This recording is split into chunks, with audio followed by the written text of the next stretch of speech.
Assalamu alaikum wa rahmatullahi wa barakatuh, and welcome to this exclusive interview we have with you here on Hilal TV. She's, of course, touring South Africa for her Nelson Mandela annual lecture. She's the UN Special Rapporteur on the Occupied Territories of Palestine. It's none other than Dr. Francesca Albanese. Dr. Albanese, thank you so much for joining us. Thank you for having me. Dr. Albanese, your report earlier on the complicity many corporations have played during these 2 years of the genocide. How important was it to paint that or to have that report to show the world the complicity not just done by states but also from various multinationals? It is important because eventually it shows that there is the genocide is not only a crime, is a crime that has been profitable for many, and this is unacceptable. We cannot tolerate, we cannot accept, and we cannot be clockworked into acceptance that this is a normal state of being. There should be pushback.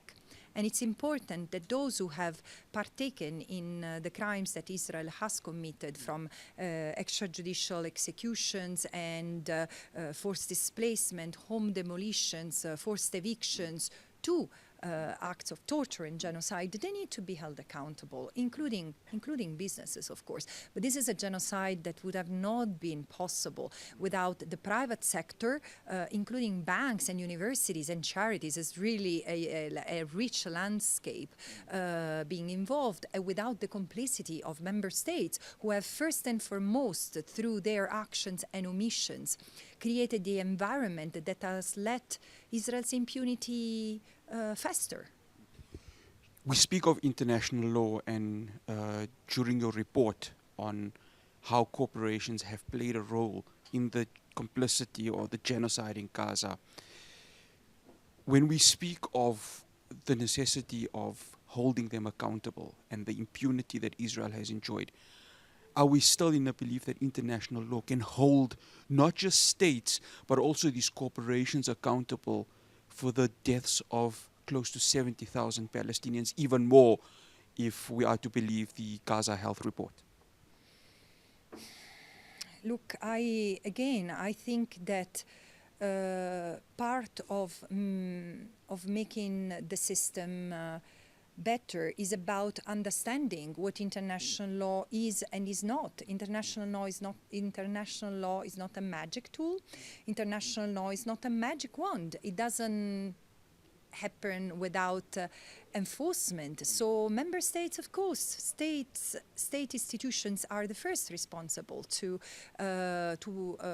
ensure respect and adherence, respect of and adherence to international law. And they also need to ensure respect of international law of their private businesses. So, for example, the International Court of Justice advisory opinion of 2024 that has been largely ignored by member states says that reminds states of their obligation to make sure that their private sector, their businesses do not get involved into crimes in the occupied Palestinian territory. So again, eventually the responsibility is with states, but citizens are the ultimate guardians of respect for international law. And when institutions fail, they have to step up and remind state authorities of their responsibilities.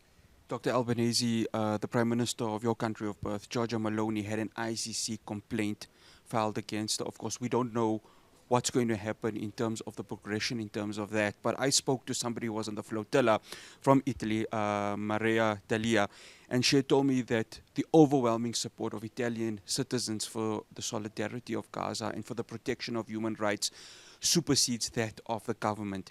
What we're seeing in the West now in terms of civil society support, citizen support, we've never maybe seen that in the West in a very long time. That speaks volumes, doesn't it? Oh yeah, it does. It does. This is why this is one of the silver lining of this very dark phase, that there are signs of change, including in the awareness that people have to make sacrifices and need to do something to stop this system of complicity, wherever the complicity comes from, being in the private sector or state institutions. So yes, citizens' mobilization is absolutely needed, necessary, and vital to sustain the struggle against genocide, permanent occupation, and apartheid. One final question, Dr. Albanese. The construction of Gaza, I still believe that there's a genocide that is happening there. We don't know the length of the ceasefire, how long it will hold, but there are certain individuals that have been brought in terms of concern, one of them being former British Prime Minister Tony Blair, Jared Kushner. It seems there's going to be a sort of neo-colonial take on how Gaza is going to be reconstructed. Various entities, various corporations are going to be involved.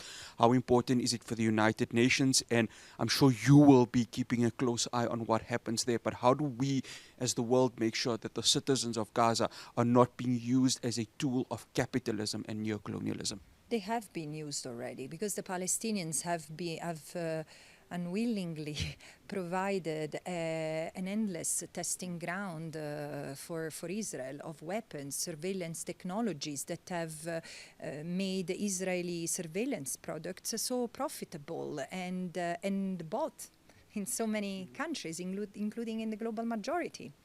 And it's something that should alarm all of us, because eventually these tools are repressive tools that can be used against us, ordinary citizens. So, but again, I'm really skeptical about a reconstruction that is projected as a business endeavor on the mass graves of tens of thousands of Palestinians. This is unacceptable. So this is why the deception here is, I would have expected a much more vocal and robust, principled response from other states that are not those who are part of this colonial endeavor, Arab states and states from both the global minority and the global majority. Where do we draw the line? So first, the genocide is to end, and it's not over. And look at the ceasefire. I mean, what ceasefire are we talking about? 100 Palestinians have been killed since the ceasefire was proclaimed. This is unacceptable.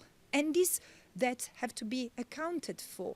But also, first the genocide is to happen, and then the occupation must go. The occupation is unlawful. It is to be dismantled totally and unconditionally. And this is not because the Special Rapporteur says that, but because this is the decision of the International Court of Justice, reaffirmed by the General Assembly last year, which gave Israel 1 year to withdraw the troops, to dismantle the colonies, to stop exploiting Palestinian resources. And this is what member states, including South Africa, including Italy, this is what member states should have put at the center of the table. This is what the United Nations should put as a condition to discuss the future. But the present day is to be end of the genocide, end of the occupation, and accountability for the crimes that both illegal endeavors have caused. Dr. Albanese, absolute pleasure to have this interview with you. Thank you so much.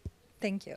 That's Dr. Francesca Albanese, the UN Special Rapporteur on the Occupied Territories in Palestine. That's all we have for you here on Hilal TV.